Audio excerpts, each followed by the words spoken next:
அழகார்ந்த செந்தமிழே, முன்னைக்கு முன்னை முகிழ்த்த நறுங்கணியே, கண்ணி குமரி கடல் கொண்ட நாட்டிடையில் மன்னி அரசிருந்த மண்ணுலகப் பேரரசே, தென்னன் மகளே, திருக்குறளின் மாம்புகளே, எண்ணரும் பாப்பத்தே, எண்தொகையே, நற்கணக்கே, மண்ணும் சிலம்பே, மணிமேகலை வடிவே, முன்னும் நிலைவாழ் முடிதாள வாழ்த்துவோமே.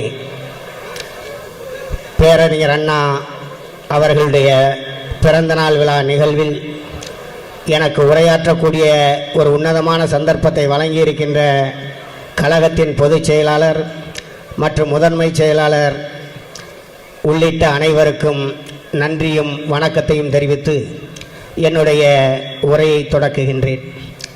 புத்துலகம் கண்ட புது உலக தீர்க்கதரிசி, தென்கிழக்கு ஆசியாவின் சாக்ரட்டிஸ், அறியாமை, மூட நம்பிக்கை, அர்த்தமற்ற சம்பிரதாயம் ஆகியவற்றின் கடும் எதிரி என்று பன்னாட்டு மன்றத்தின் பண்பாட்டு மையம் பட்டயம் வழங்கியதே பகுத்தறிவு பகலவன் தந்தை பெரியாருக்கு அவருடைய வழியில் பேராசை பெருந்தகையே போற்றி, பேசனா இரண்டுடையாய் போற்றி, தந்திர மூர்த்தி போற்றி, தாசர்தம் தலைவா போற்றி, கொடுமை குணாலா போற்றி, கோலையே போற்றி போற்றி, பயங்கொள்ளி பரமா போற்றி, படுமோசம் புரிவாய் போற்றி, சிண்டு முடிந்திடுவாய் போற்றி, சிரித்திடும் நரியே போற்றி, ஒட்டுவித்தை கற்றோய் போற்றி, உயரநிதி உடையோய் போற்றி, எம் இனம் கெடுத்தோய் போற்றி, ஈடில்லா கேடே போற்றி போற்றி என்று ஆரியத்தின் அடுத்து கெடுக்கும் எலி சூழ்ச்சிகளை படம்பிடித்து காட்டிய பேரறிஞர் பெருந்தகை அண்ணா அவர்களின் பெரும் புகழுக்கு காரணம் அவருடைய ஆட்சித்தன்மையே என்னுடைய கருத்தில் உரையாற்ற இருக்கின்றேன்.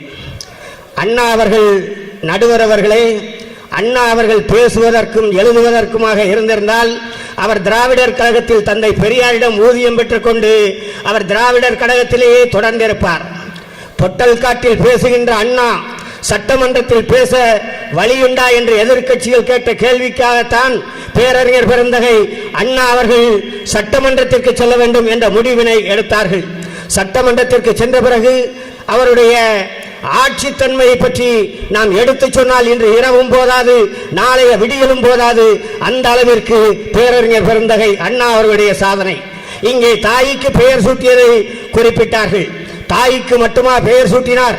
காதலிரும் குண்டலமும், கைக்கு வளையாபதியும், கருணை மார்பின் மீதலில் சிந்தாமணியும், மெல்லிடையில் மேகலையும், சிலம்பார் இன்ப போதலில் பூந்தாளினையும், பொன்முடி சூடாமணியும் பொலியச் சூடி, நீதியலில் செங்கோலாய் திருக்குறளை தாங்கு தமிழ் நீடுவாளி என்ற அன்னை தமிழுக்கு மகுடம் சூட்டுவதற்காக 2ஆம் உலகத்தமிழ் மாநாட்டை சென்னையிலே உலகத் தமிழர்கள் அத்தனை பேரையும் அழைத்துக் கொண்டு வந்து, இந்திய நாட்டினுடைய குடியரசுத் தலைவரை அழைத்துக் கொண்டு வந்து 10 நாட்கள் தொடர்ந்து உலகத்தமிழ் மாநாட்டை நடத்தியதோடு மாத்திரமல்ல, மெரினா கடற்கரையில் தமிழுக்கு வைத்த பெருந்தகைகளுக்கு வரிசையாக சிலை அமைத்தவர் நம்முடைய பேரறிஞர் பெருந்தகை அண்ணா அவர்கள்.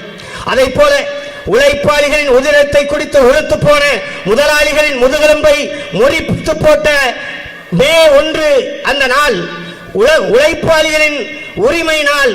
அந்த உரிமை நாளுக்கு பொது விடுமுறை என்பதை அறிவித்தவர் நம்முடைய பேரறிஞர் பெருந்தகை அண்ணா அவர்கள்.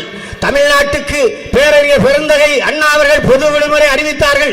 அண்ணாவின் வழியில் அண்ணாவின் தம்பி இந்திய நாடு முழுவதற்கும் விபி சிங் அவருடைய காலத்தில் பொது விடுமுறையை பெற்றுத் தந்தவர் நம்முடைய தலைவர் வைகோ என்பதை நாம் நினைவு கூற வேண்டும். அதை போல இங்கே படியரிசி திட்டத்தை பற்றி குறிப்பிட்டார்கள். 3 படி லட்சியம் 1 படி நிச்சயம் என்று நாடு பஞ்சத்தில் இருந்தது. அதற்கு முன்பு ஆட்சி செய்தவர்கள் எல்லாம் விழாக்கால தடை சட்டம் என்ற ஒன்றை குறிப்பிட்டார்கள்.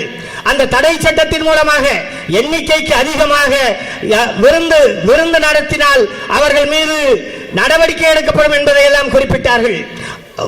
விழாவிலே தாசில்தாருடைய வேலை எச்சில் இலை எண்ணப்பட்டது. இப்படிப்பட்ட சூழ்நிலையில் தான் ஆட்சிக்கு வருகின்றார் நம்முடைய பேரறிஞர் பெருந்தகை அண்ணா அவர்கள். அந்த 1 படி அரிசி திட்டத்தை அறிவித்துவிட்டு இன்றைக்கு அவர் வழியில் வருபவர்கள் 60 ஆண்டு கால திராவிட ஆட்சியில் இந்திய உணவுக் கழகம் என்ற உணவுக் கழகத்தை நிறுவியதை போல தமிழ்நாடு நுகர்பொருள் வாணிபக் கழகம் என்கின்ற ஒரு அமைப்பை உருவாக்கி அடுத்தடுத்து அதிகப்படியான எண்ணிக்கையில் நியாய விலைகளை தொடங்கி அண்ணாவின் வழியில் இன்றைக்கு குடும்ப அட்டைக்கு 25 கிலோ அரிசி முதல் 35 கிலோ அரிசி வரை இலவசமாக வழங்குகின்றார் என்றால் நாம் எண்ணி பார்க்க வேண்டும் அண்ணாவுடைய ஆட்சி தரத்தை. அதை போல்தான் இங்கே பல்கலைக்கழகத்தில், மருத்துவ பல்கலைக்கழகத்தில் மாணவர்களுக்கும் போக்குவரத்து துறைக்கும் மோதல் வெடிக்கின்றது. தடியடி, போலீஸ் பிரயோகம், வழக்கு என்று அடுத்தடுத்து மாணவர்கள் மீது பொய் வழக்குகள் போடப்படுகிறது. அண்ணா பார்க்கிறார், கலவரத்தை நிறுத்த வேண்டும். தானே உதவியாளர்கள் யாரையும் அழைத்துக் கொள்ளாமல் நேரடியாக மருத்துவக் கல்லூரிக்கு செல்கின்றார். மாணவர்கள் அண்ணாவை கண்டுகொள்ளவில்லை. அவரே ஒரு நாற்காலியை இழுத்து போட்டு அமர்கின்றார். நேரம் செல்ல செல்ல மாணவர்கள் அண்ணாவின் அருகிலேயே வருகின்றார்கள். அண்ணா குறிப்பிடுகிறார், நீங்கள் எங்கள் மீது அதிகப்படியான பற்று வைத்திருப்பவர்கள், எனவேதான் நான் உங்களை தேடி வந்திருக்கின்றேன். நீங்கள் நினைத்தபடி, நீங்கள் மெச்சுகிறபடி நான் நடவடிக்கை எடுக்கின்றேன். நீங்கள் படிக்கின்ற வேலையை பாருங்கள் என்று சொல்லிவிட்டு அண்ணா அவர்கள் அந்த இடத்தை விட்டு நகரும் பொழுது மாணவர்கள் எல்லாம் அண்ணா வாழ்க என்று முழக்கமிட்டு வழி அனுப்பி வைத்தார்கள். அதை போல மாட்டாந்தோட்டத்து மல்லிகைக்கு மனமுண்டு என்கின்ற அண்ணாவே எழுதினார். ஆனால் மாட்டாந்தோட்டத்து மல்லிகையின் மனத்தையும் பெற்றுக் கொள்ளுகின்ற ஆற்றல் அண்ணாவுக்கு இருந்தது. 680 நாட்கள் ஆட்சியில் இருந்தார் அண்ணா. ஆனால் அதற்குள்ளாகவே ஒரு நம்பிக்கையில்லா தீர்மானம் வருகின்றது. அந்த நம்பிக்கையில்லா தீர்மானத்தை எதிர்கொண்ட அண்ணா, என் மீது அடுக்கடுக்கான குற்றச்சாட்டுகள் வருகின்றது, என்னால் அனைத்திற்கும் எழுந்து பதில் சொல்ல முடியவில்லை. உங்கள் மீது எங்களுக்கு நம்பிக்கை இல்லாமல் போகலாம், ஆனால் எனக்கு உங்கள் மீது நம்பிக்கை இருக்கின்றது என்று சொல்லிவிட்டு ஓட்டெடுப்புக்கு விடுகின்றார். தோழர்களே, அண்ணா அவர்களின் பேச்சுக்கு பிறகு காங்கிரஸ் கட்சியைச் சேர்ந்த 49 சட்டமன்ற உறுப்பினர்கள், 12 உறுப்பினர்கள் அண்ணாவுக்கு ஆதரவாக வாக்களித்து நம்பிக்கையில்லா தீர்மானத்தின் மீது 37 உறுப்பினர்கள் வாக்களித்தார்கள் என்பதுதான் வரலாறு என்பதை நாம் எண்ணி பார்க்க வேண்டும். அதை போல தமிழுக்கு என்ன செய்தார் அண்ணா என்று கேட்பார்கள். அன்னை தமிழ் மொழியில் பயிற்று மொழி வேண்டும் என்று மதுரை லக்குவனார் அவர்கள் நடைபயணம் மேற்கொள்கின்றார்கள். அந்த நடைபயணத்தை தொடக்குவதற்கு முன்பாக அவர் கைது செய்யப்படுகின்றார். கைது செய்யப்படுவதோடு மாத்திரமல்ல, 3.5 ஆண்டு காலம் அவருக்கு சிறை தண்டனை விதிக்கப்படுகின்றது. ஆனால் 3.5 மாத காலம் சிறை தண்டனை விதிக்கப்படுகின்றது. அவர் வகிக்கின்ற தமிழாசிரியர் பதவியிலிருந்தும் விலக்கப்படுகின்றார். ஆட்சி மாறுகிறது, காட்சி மாறுகிறது. பேரறிஞர் பெருந்தகை அண்ணா அவர்கள் முதலமைச்சராக வருகின்றார். பேராசிரியர் லக்குவனாரின் மகனுக்கு திருமணம். அண்ணா அந்த நிகழ்ச்சியிலே கலந்து கொள்கின்றார். இந்த திருமணம் லக்குவனார் வீட்டு திருமணம் அல்ல, தமிழ்நாடு அரசு நடத்தி வைக்கின்ற திருமணம் என்று சொல்லிவிட்டு இங்கே வருகை வந்திருக்கின்ற பெருமக்கள் எல்லாம் நீங்கள் மணமக்களுக்கு பரிசு வழங்கப் போகின்றீர்கள். ஆனால் நானோ மணமகனின் தந்தைக்கு பரிசு வழங்கப் போகின்றேன். அவர் பதவி இழக்கப்பட்ட, தமிழாசிரியர் பதவியிலிருந்து நீக்கப்பட்ட லக்குவனாருக்கு மாநில கல்லூரியின் தலைமை தமிழாசிரியர் பணியை, தலைமை தமிழ் பேராசிரியர் பணியை வழங்க இருக்கின்றேன் என்கின்ற செய்தியை அந்த நிகழ்ச்சியிலே குறிப்பிடுகின்றார்கள். இப்படி தொடர்ச்சியாக பேரறிஞர் பெருந்தகை அண்ணா அவர்கள் ஆட்சியில் மிகப்பெரிய சாதனைகளை ஈட்டி இருக்கின்றார்கள்.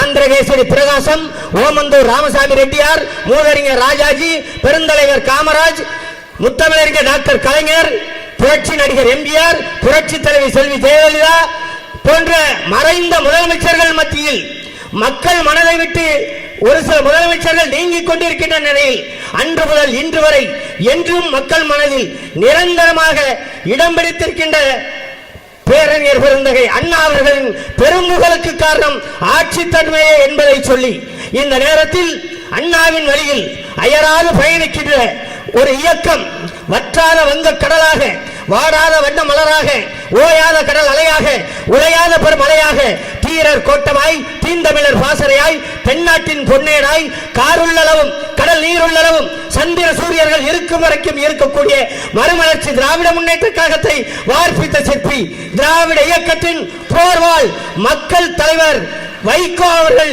இந்த இயக்கத்தை வழி நடத்துவார்கள். அந்த தலைவருக்கு பின்னால் இந்த இயக்கத்தை மேலும் 50 ஆண்டுகள் எடுத்துச் சொல்வதற்கு ஒரு எப்படிப்பட்ட இயக்கத்திற்கு தலைமை தாங்குவதற்கு வந்திருக்கின்றார்.